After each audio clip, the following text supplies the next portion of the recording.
Up to 95% of generative AI projects fail to deliver measurable business impact, with many stalling before they even reach production.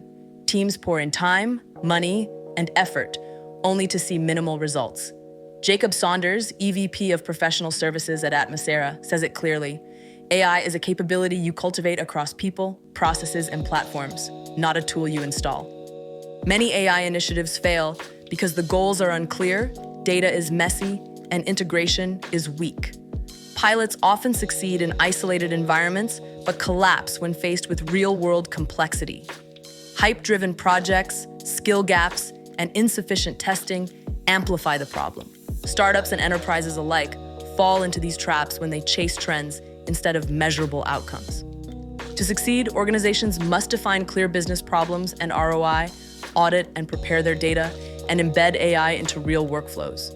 Training, governance, and partnering with experienced vendors ensure adoption sticks. Focus on high-value processes, test in realistic environments, and involve stakeholders across teams. These steps turn AI from an experiment into a tool that delivers real business results. Read the full article on our website to get a complete guide on reducing AI failure and driving measurable outcomes. Don't forget to add this episode to your playlist.